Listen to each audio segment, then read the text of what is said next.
জাকির এবং শামীম সবসময় ফিনিশ করবে। খুব বেশি ধরুন টেস্টের থেকে ওয়ানডে কিন্তু ব্যাটিং অর্ডার খুব বেশি চেঞ্জেস নাই।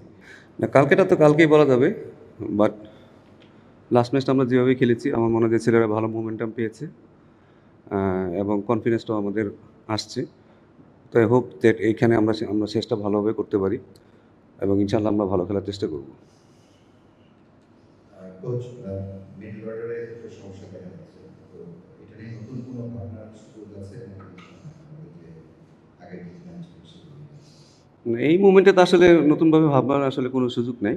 আমরা যে প্ল্যানে খেলতেছি সেভাবেই খেলার চেষ্টা করব। বাট হোপফুলি আমাদের মিডল অর্ডারে ক্লিক করলে হয়তো আমরা আরও ভালো খেলতে পারবো। বাট আমার মনে হয় যে এই মুমেন্টে আমাদের খুব বেশি চেঞ্জেস আসলে নাইও করার মতো, অপশনও নাই বাইরে। কারণ আপনারা হয়তো প্রথম ম্যাচের কথা অনেক কথা বলতেছেন। আসলে আমাদের বেঞ্চে তো আসলে ওরকম মিডল অর্ডার প্লেয়ার ছিল না। যে একটা ব্যাটসম্যানই ছিল সেটা নাইম ছিল। এছাড়া আমাদের আসলে কাউকে খেলানোর মতো অপশন ছিল না। জাকির ইনজুর ছিল। তো আমাদের যেই স্ট্রেংথ আছে সেই স্ট্রেংথে আমরা যাব।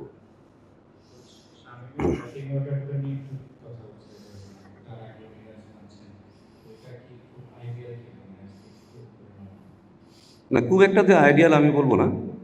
বাট প্রত্যেকটা টিমের কিছু না কিছু প্ল্যান থাকে। সো সেই প্ল্যান অনুযায়ী আমরা গিয়েছিলাম। বাট যেহেতু আমরা সবসময় চাই যে জাকির এবং শামীম সবসময় ফিনিশ করবে এবং তাদেরকে এমন কোনো রোল দিব না যে রোলে আসলে তারা যে টিমটা আস্তে আস্তে বিল্ড করবে। আমার মনে হয় এরা এসে যেন ফ্রি খেলতে পারে। তো ওইরকম আমাদের প্ল্যানটা ওইভাবেই থাকে। এবং খুব বেশি যে আমাদের নিচেও পাওয়ার হিটার আছে সেটাও আমাদের আসলে চিন্তা করতে হয় যে আমাদের না অনেক নিচে আমাদের অনেক পাওয়ার হিটার আছে, বড় বড় ছেলেপেলে আছে যারা বড় বড় শট খেলবে। সো আমাদের আসলে অনেক কিছু চিন্তা করতে হয়। বাট শামীম যেভাবে প্রুভ করছে যে না সে যে কোনো যদি তাকে বেশি ওভারও দেওয়া হয় সেখানেও সে ভালো করতে পারবে। সো এটা আমাদের জন্য অনেক কনফিডেন্স দিবে। ইনশাআল্লাহ হয়তো আমরা পরবর্তী ম্যাচে সেরকম প্ল্যান করবো। কোচ, এখন তো আসলে সব বোর্ডই হোয়াইট বল ক্রিকেটটা একই প্ল্যানে খেলে। তো আমাদের দেখা যাচ্ছে যে দুই ফরম্যাটে দুই ডিফারেন্ট ক্যাপ্টেন, অ্যান্ড ওয়ান ডেতে লিটনের জায়গাটা ফিক্স না এখন আর।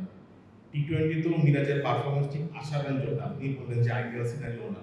তো দুই ফরম্যাটে দুই ডিফারেন্ট ক্যাপ্টেন যাদের অন্য ফরম্যাটগুলোতে জায়গা নিশ্চিত না, এটা আসলে টিমের জন্য কতটা চ্যালেঞ্জিং, অ্যান্ড এটা আপনারা কীভাবে কোপ আপ করেন? দেখেন আমাদের যে সিচুয়েশনে আমাদের সবসময় চ্যালেঞ্জের মধ্যে থাকতে হয়।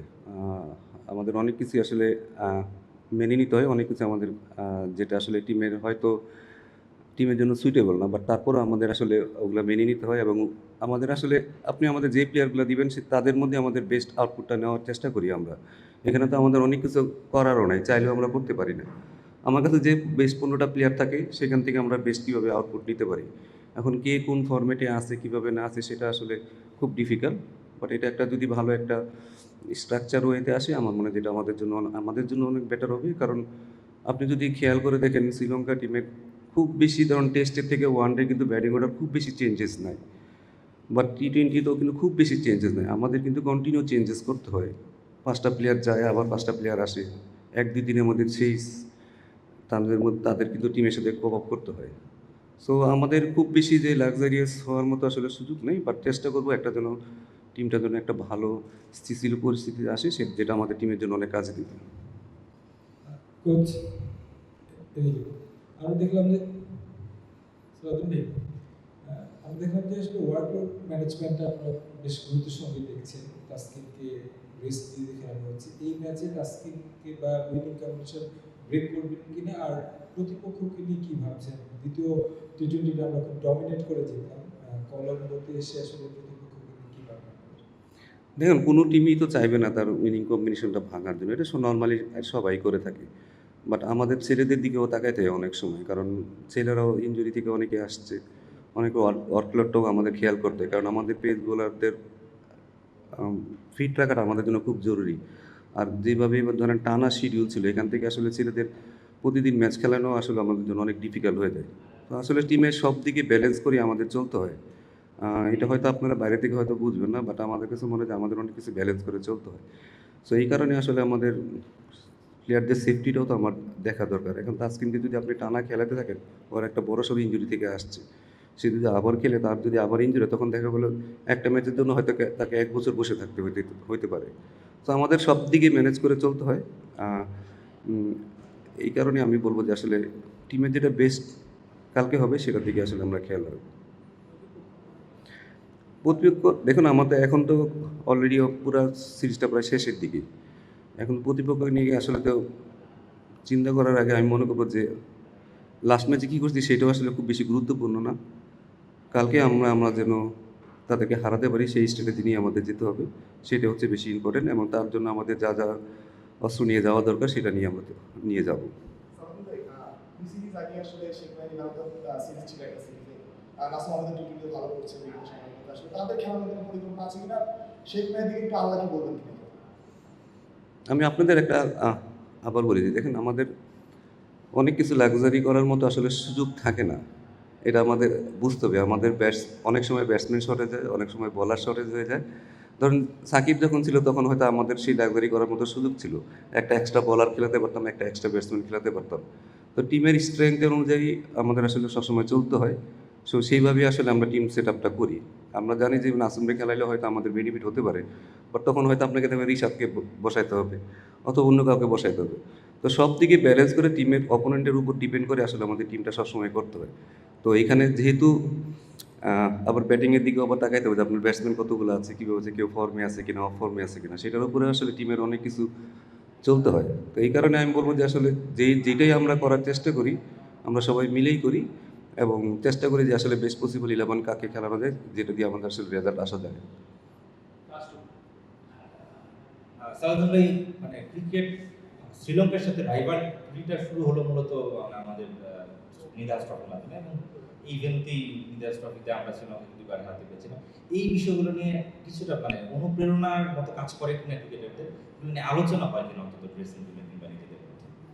দেখুন, অনুপ্রেরণা সবসময় আসলে আপনি যখনই ভালো খেলবেন জিতবেন তখনই আসলে অনুপ্রেরণা বেশি আসে। তো আমার মনে হয় লাস্ট ম্যাচটা আমরা যেহেতু ভালোভাবে খেলেছি, ভালো ম্যাচ জিতেছি, আমার মনে হয় সেটা একটা বড় অনুপ্রেরণা। হিস্ট্রিতে কী করছি সেটা আসলে খুব বেশি ম্যাটার করে না।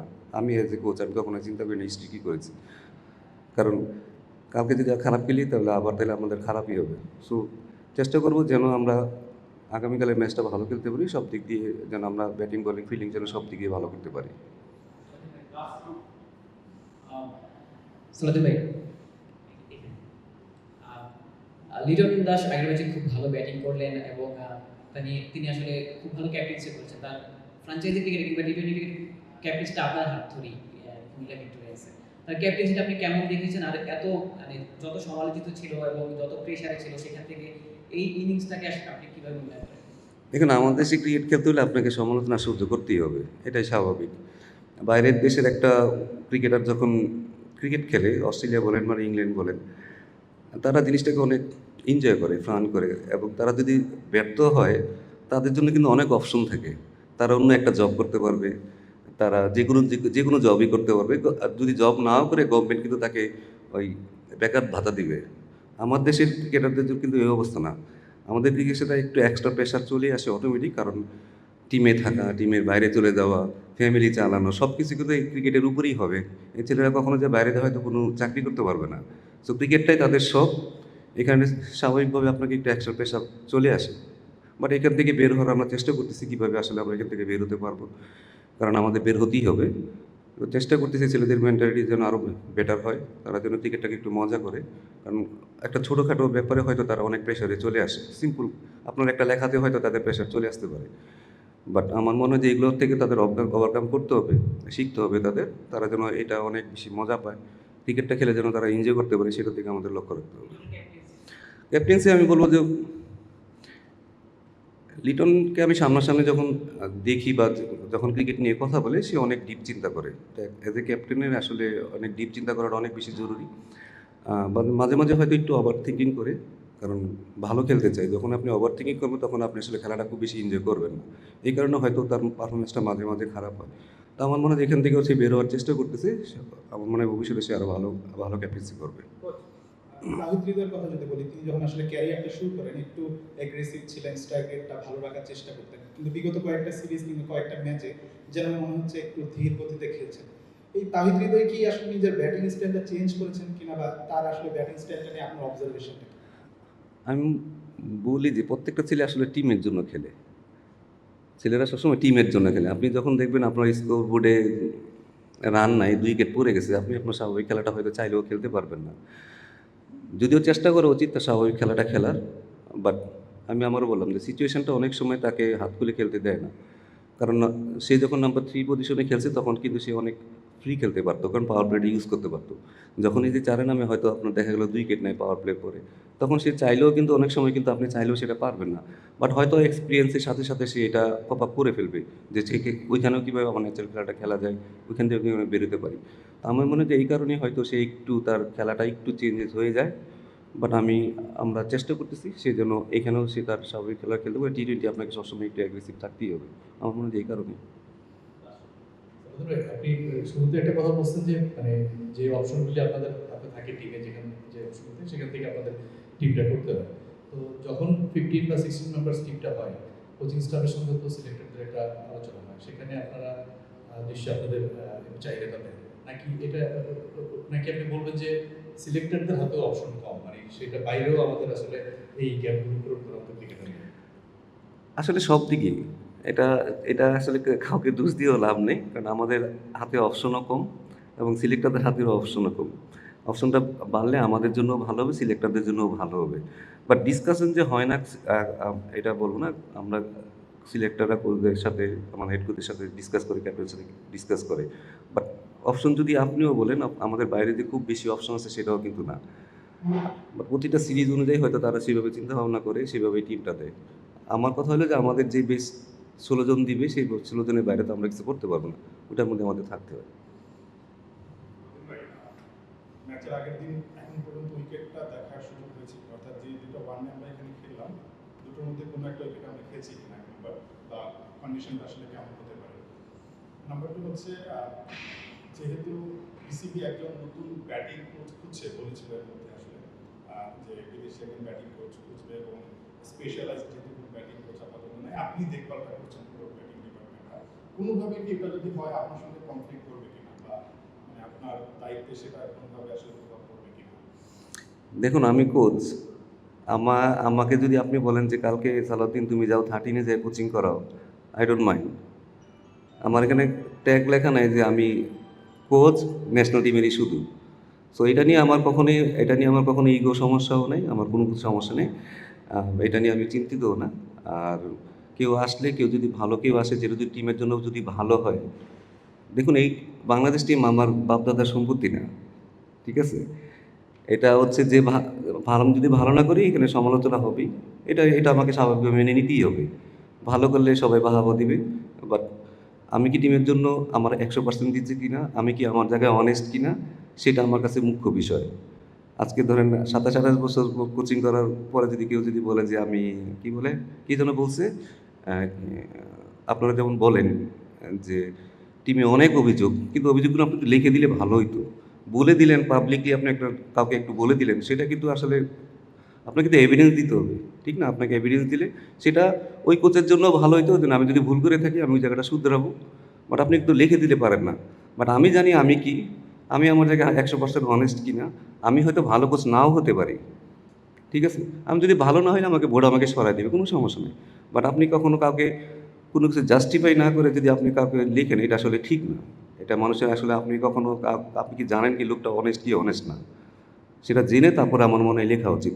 এটা শুধু হয়তো আমি মেন্টালি অনেক স্ট্রং আছি, অনেক দুর্বল মানুষ কিন্তু হয়তো করে দিতে পারে।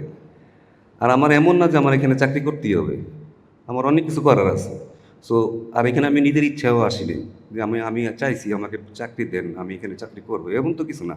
টিমের ভালোর জন্য আমার যেটা মনে হয়, টিমের বেস্ট যেটা মনে হবে, সেটা যদি সামান্য পরিমাণে যদি কিছু চেঞ্জ করা যায় তাহলে চেঞ্জ করার চেষ্টা করব। বাট এটাতে যদি খারাপ ভালো বলতে কেন, আর আমাদের তো এরকম লাক্সারি করারও কিছু নাই। টিম তো রেগুলার হাঁটতেছে, এর মধ্যে ফেভারিজম করে আমি কি লাভটা পাবো আপনি আমাকে বলেন। আমরা তো টিমটা এরকম না যে প্রতিদিন জিততেছি, ঠিক আছে একটা খেলায় দিলাম, তা তো না। আমরা তো নিজেরাই ভালো খেলতেছি না। এখন তো আমি অ্যাজ এ টিমের মেম্বার হিসেবে আমি তো চাবো টিমটা যেন ভালো করুক। So that's it. সো আপনাদের বোঝা উচিত আসলে কাকে কীভাবে আসলে দেখা উচিত। Thank you very much.